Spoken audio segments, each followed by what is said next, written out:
Thank you very much. Thank you very much, Wendy, and I want to thank all of you who are attending today. What I wanted to talk through this morning in this this short 1-hour presentation, and to really look at artificial intelligence and machine learning, and focus especially on machine learning and discuss what works and what doesn't work.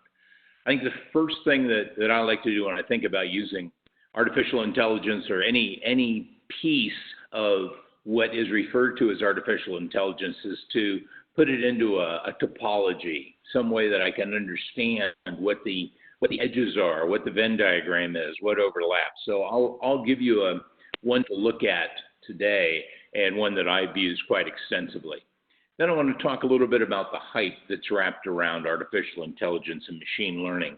Unfortunately, anytime we deal with these technologies, we end up in a game of buzzword bingo. It seems to be who can put out the most buzzwords at any one time.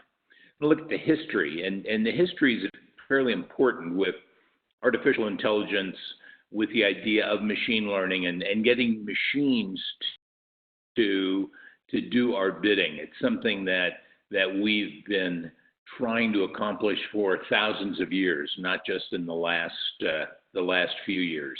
The companies that are out there today who are doing artificial intelligence or who have machine learning applications or applications within their own products are in the great scope of history, they're all newcomers. We'll talk a little bit about what works, and then I want to talk about what to avoid, what really doesn't work.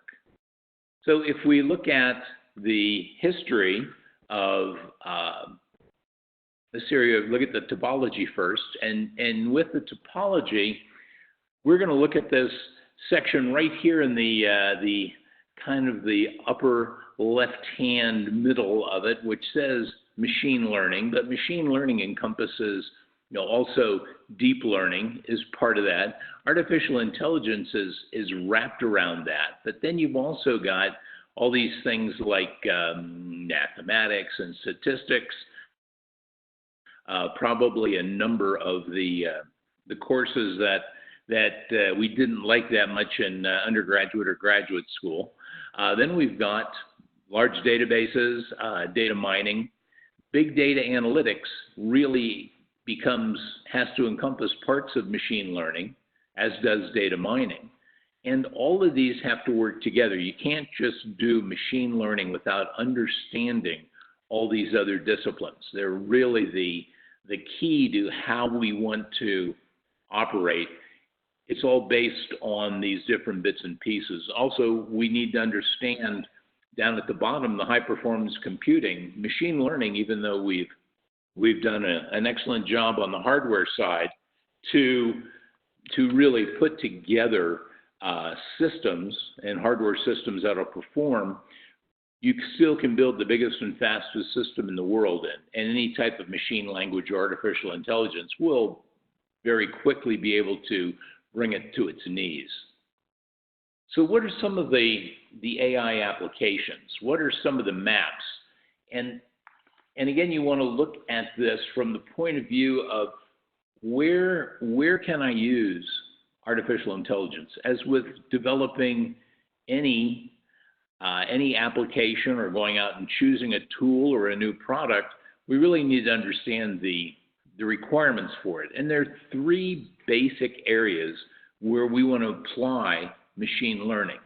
The first is automating processes. The second is customer engagement. And then finally, there's the automatic comprehensive analytics.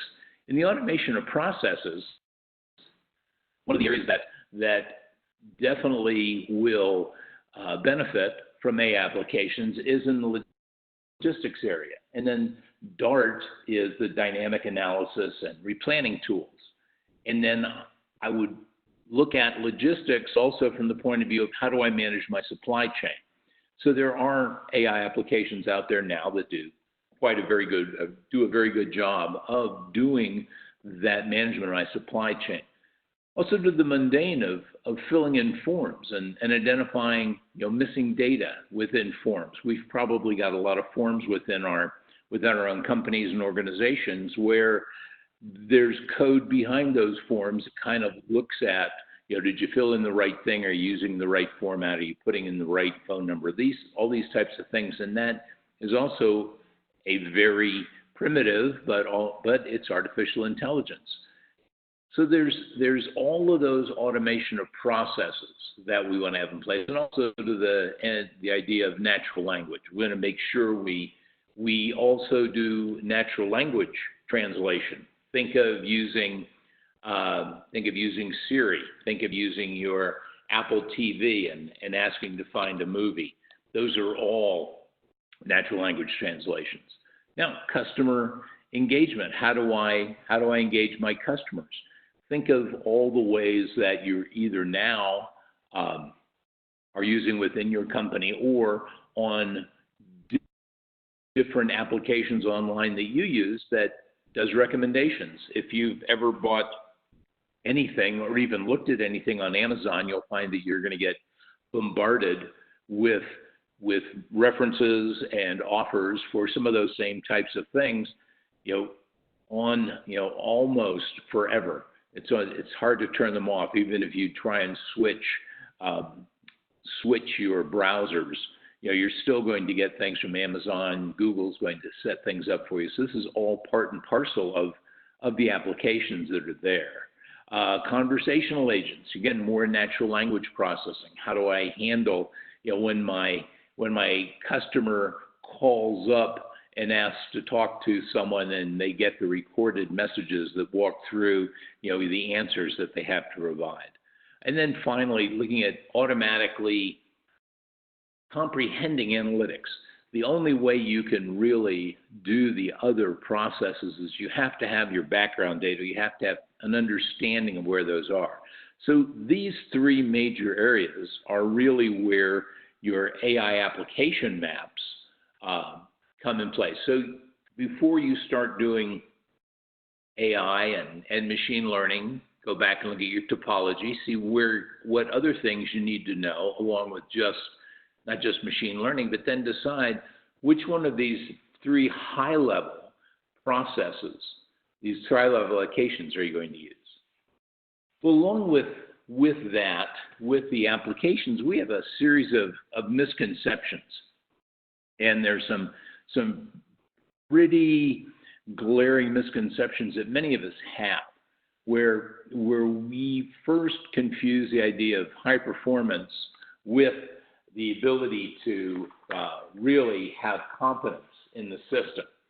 If I think of it, the analogy that many people in AI use is, in the world, there are two ways to fish. I can get bait in a fishing line, or I can tie flies or go fly fishing, or I can do a more gross method and I can just drain the lake and then pick up all the fish that we want after we drain the lake. So AI is the same way. Don't confuse high performance with competence. High performance is draining the lake and just going out and picking the fish up. Competence is deciding the individual fish that you're going to catch. And then you are also going to have to look at the idea of deep learning. You hear about the idea of deep learning. Machine learning is deep learning. Well, all deep learning means is you're going to use extremely large data sets, so you better understand how to use the data, and you need to have the data. You can't train a machine with a small data set. It takes terabytes of data to do that. We extrapolate AI advances. We mentally transfer some patterns of advancement that have occurred in other technological activities.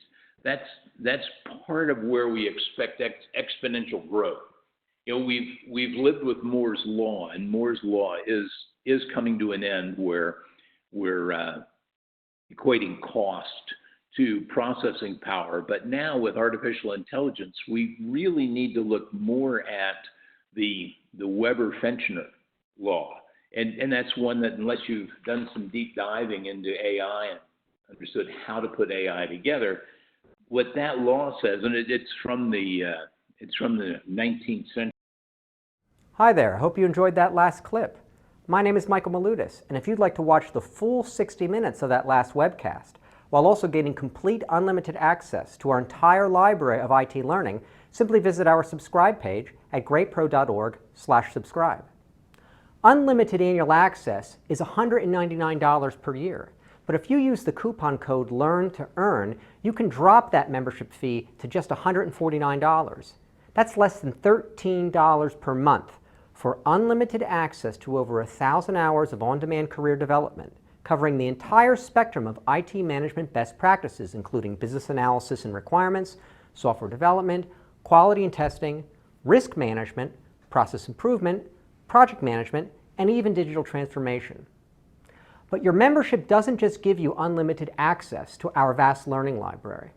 You also get free access to our mobile app, as well as direct access to our network of over 300 of the world's leading IT consultants, all of whom are dedicated to putting practical knowledge at your fingertips so that you can learn more and earn more.